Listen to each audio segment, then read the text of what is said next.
Tonight, as leaders make promises on the campaign trail, we find out what matters most to voters.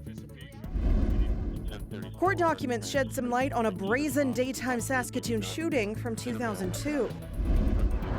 Homelessness is not unique to big cities. Rural communities say they need help too. This is CBC Saskatchewan News.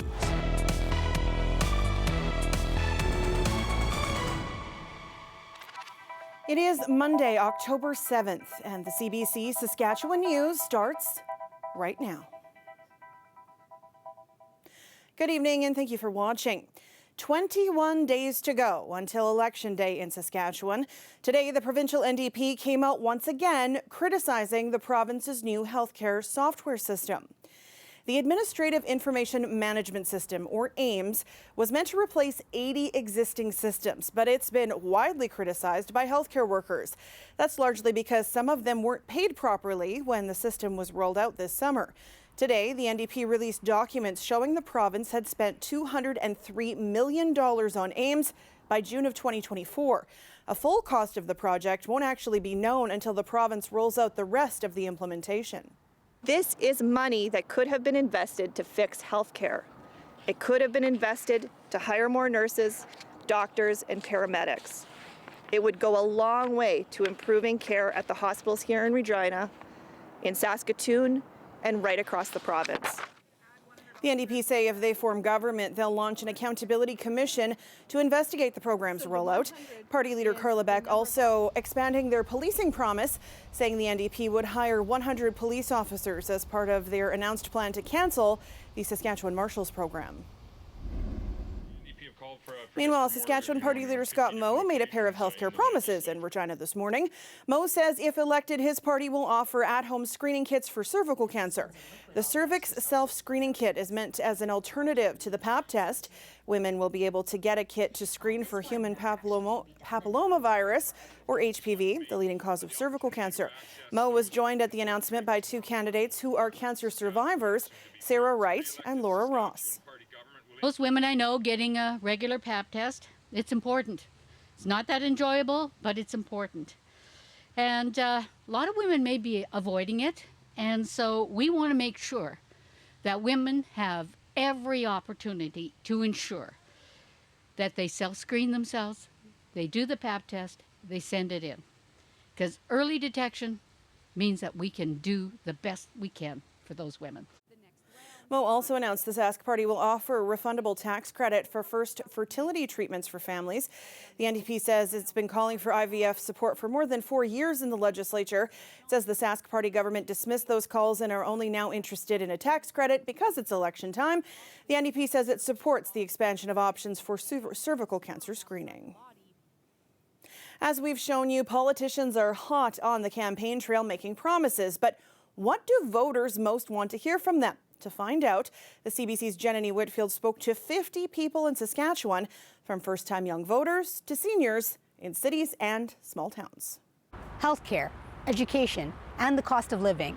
I hit the road to 5 different Saskatchewan communities to find out why these issues are repeatedly top of mind for Saskatchewan voters. Many people told me they want to hear how politicians will make their lives more affordable. You go to the grocery store, the things you used to get a cart full for what, $200? Now you could carry it in one bag.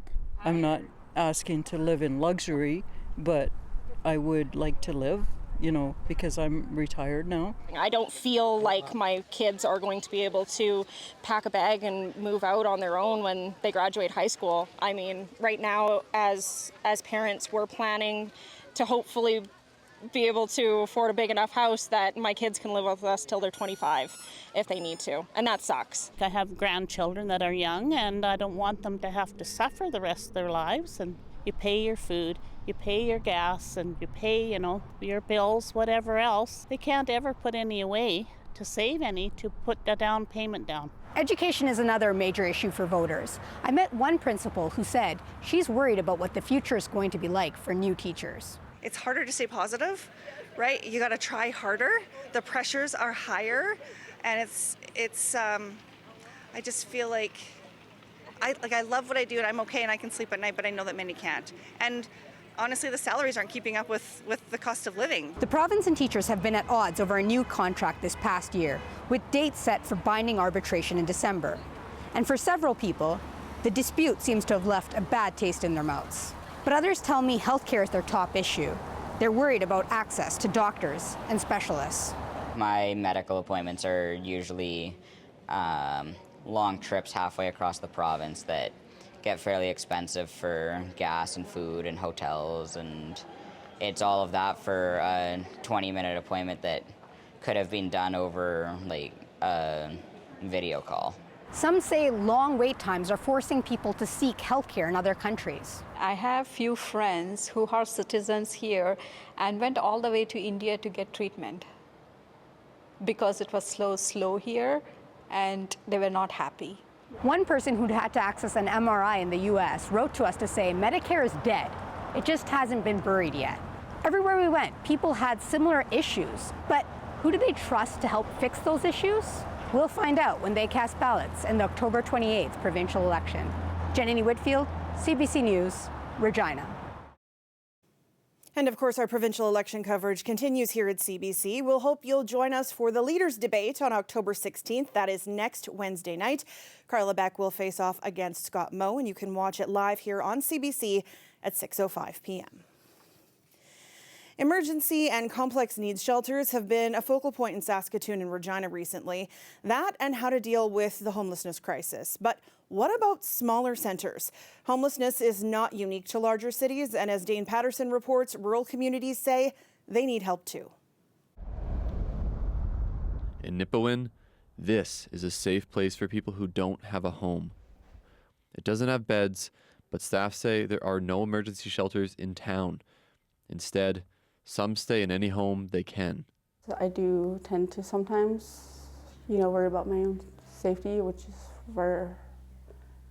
is when I don't sleep. So this is our back storage room. The Oasis is a Swiss Army knife in the town of about 4,600 people. It offers food, clothing, and housing help.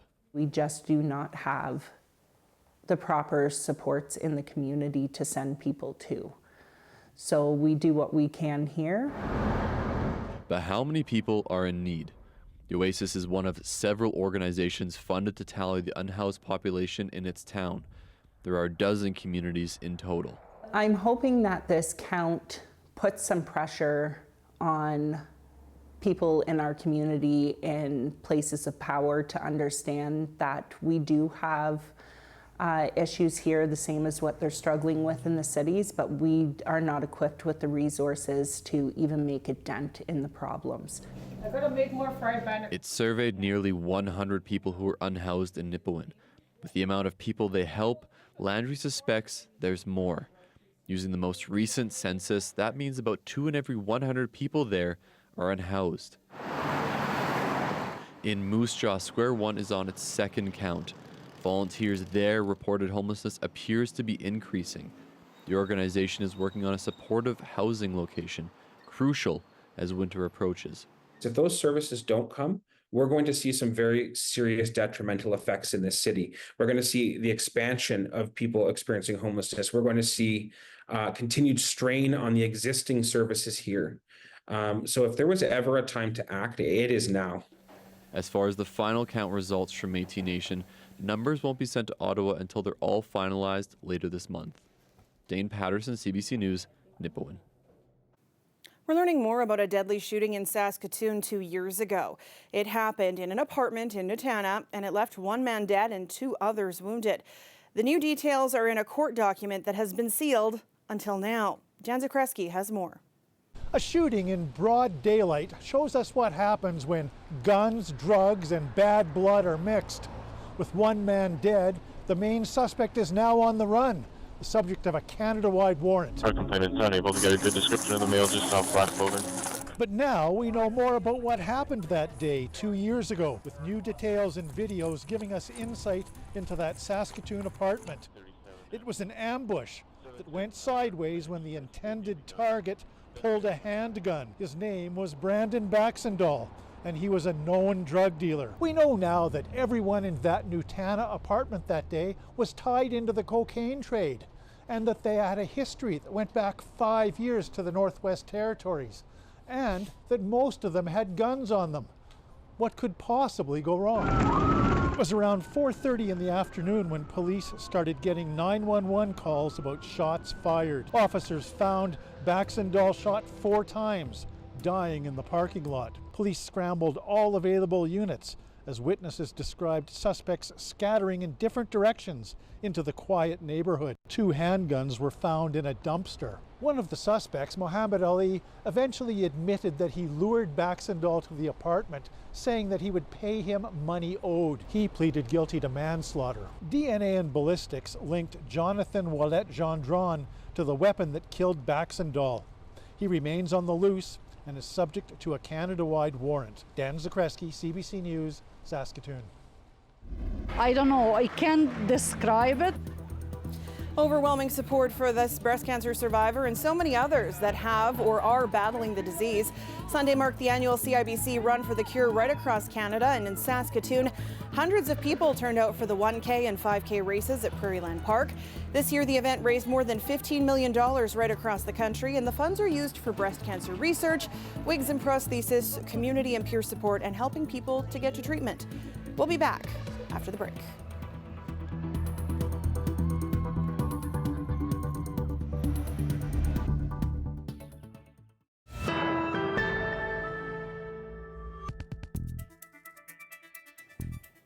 Welcome back. In Florida today, a European spacecraft and 2 cube-shaped probes launched aboard SpaceX Falcon 9 rocket.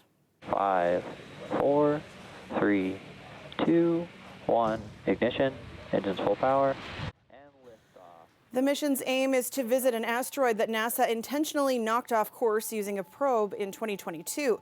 The Hera spacecraft is due to reach its destination in 2 years to measure the size and depth of the impact crater and to study the composition of the asteroid. This is part of an international effort to determine if we can prevent dangerous asteroids from hitting Earth.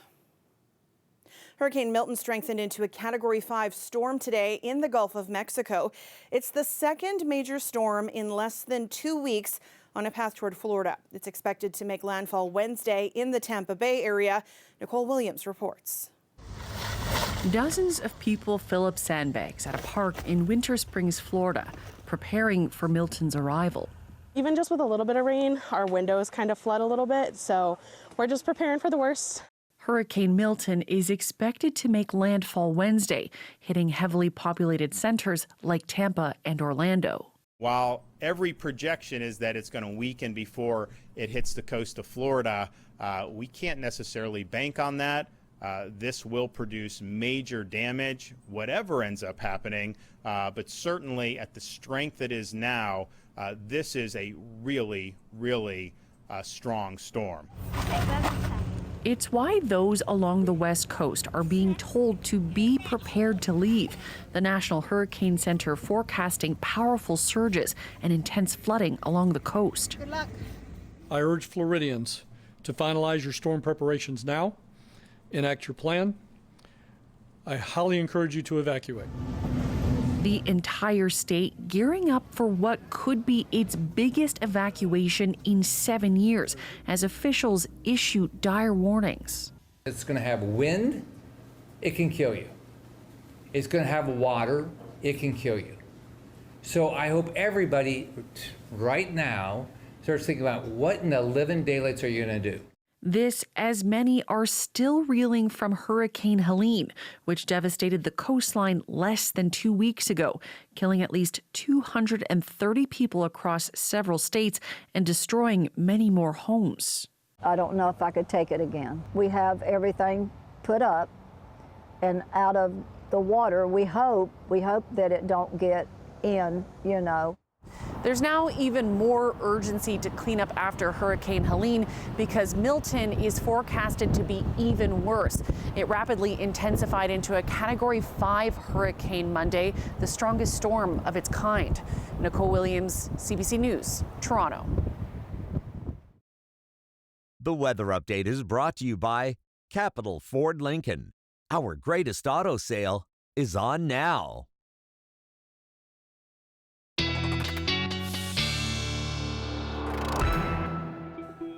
And our weather specialist, Ethan Williams, joins me now. Well, that wind.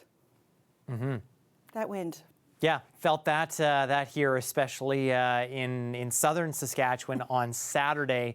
Very strong at times. You know, some of those gusts that we actually had, almost as strong as what a sustained Category 1 hurricane would actually be. We have a few of those here that we'll show you now. And, you know, places like Estevan and Weyburn and Bratts Lake, which is just south of Regina, you know, gusts over 100 kilometers an hour, sustained winds there in Estevan at 85 kilometers an hour, very, very strong at times. Today, though, things have dropped right down along southern Saskatchewan, especially where we had those very strong gusts a couple of days ago. Now gusts only 10 to 20 kilometers an hour. Sometimes we weren't even registering wind gusts at all today. And that is because we have an area of high pressure which has moved into the province and has kept things mostly clear for us, nice and sunny. Some cloud cover, though, beginning to move through northern Saskatchewan and a few showers there. But otherwise, in the sunshine, temperatures really picking up. You actually can't see it behind this yellow bar here right now, but there's temperatures that actually got into the mid-20s in parts of, oh, there we go. Now you can see it, mid-20s in parts of southern Saskatchewan, 24, 25, 26 even in Coronach this afternoon. And part of the reason for that is this ridge that's built into the jet stream, and that's going to continue hanging around for a couple of days. We get a bit of a breakdown in that as we head into Thursday, but we're not looking at any, you know, troughing in the jet stream that's going to bring much cooler weather our way in the foreseeable future. And in addition to that, the area of high pressure that we're seeing going to be sticking around, which keeps us clear through these next couple of days here. For northern Saskatchewan, I think we will get some clearing tomorrow afternoon, and after a morning of some cloud cover and maybe some showers here and there. But then our next weather maker coming through later Wednesday into Thursday, that'll bring through maybe some showers to parts of central Saskatchewan, maybe Saskatoon picking up a few of those early Thursday morning. But then that quickly clears away as we head toward the long weekend and we get some nice conditions returning. Very preliminary estimates here, but anywhere probably between 2 and 4 millimeters, I'm guessing, in parts of east central Saskatchewan as a result of that. Nothing too significant. And with that high pressure in place, as you can imagine, over these next couple of days, things going to stay fairly calm as well. Definitely seeing a reprieve from those winds. Temperature-wise, just a gorgeous next couple of days here. Some locations in south central and southwestern Saskatchewan could even get up into the upper 20s.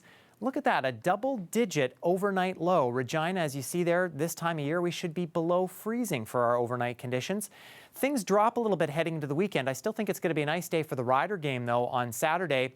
And in Saskatoon, again, maybe not quite as warm as southern Saskatchewan, but some well above seasonal conditions. You'll catch that chance of showers Thursday afternoon into the evening before things clear out as we head into the weekend. So, yeah, after hurricane force winds, Sam, looks like our weather a little calmer these next few days. It's also wild because normally football games in October require like a snowsuit. Exactly. So that's something to look forward to, too. That's going to be nice. Thanks, Ethan. You're welcome. Well, this is a sight to behold in Albuquerque, New Mexico for the 52nd annual Balloon Fiesta. Time-lapse images reveal the colorful spectacle coming to life in the early morning hours. 500 balloons lay flat on the ground until launch time. Organizers say the popular festival is the largest gathering of hot air balloons in the world.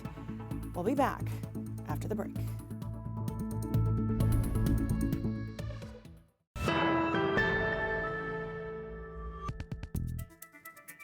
A Saskatchewan family is upset, and the RCMP are investigating after 2 farm dogs were shot north of Regina. The dogs were named Daisy and Cujo, and they helped guard livestock. The dog's owner, Aaron Folk, says someone shot the dogs on a grid road near Silton the morning of October 2nd. Come here. Okay, sit, sit. Can you shake paw? They were precious, precious dogs. Yes, good boy. And they didn't deserve this. There you go. Cujo just turned a year old on the day that he was shot. Daisy was 3. It's very hard to accept that someone would stalk and kill a member of your family, and that they did it in such a way that these dogs were both left to suffer. I left the barn, the stable, at 9:17 in the morning, and my dogs were just coming out the back They like to patrol the perimeter of the property, and they like to get out and sniff and see the sights and look around. At 10:18 a.m., I got a phone call from my husband, who was extremely upset. All of the available evidence, she was shot at close range at the roadside. So someone actually shot her, probably from their vehicle, or got out of their vehicle and shot her. They were very friendly, kind dogs. So if you stopped to talk to them, they would come and say hello to you in your vehicle, and someone took advantage of that. The other dog, the pup, he was nowhere to be found. So I took Daisy into the 24-hour vet care clinic in Regina, where she received excellent care. But it was clear that she had been shot in the face. We came back out and we searched for the other dog, and we couldn't find him. So we searched until 6 or 7 p.m. The next morning at 7:40 a.m., we received a call. There were people that had found him. He was trying to make his way home. He'd been shot in the shoulder, in the main mass of his body, and he'd also been shot in the head. He had gotten to the top of the hill, and he was trying to get back to the barn, which was where he could see the barn from where he was. Together with the veterinary team, we decided that it was best to let them both go. And we did that, and we held them and we said goodbye.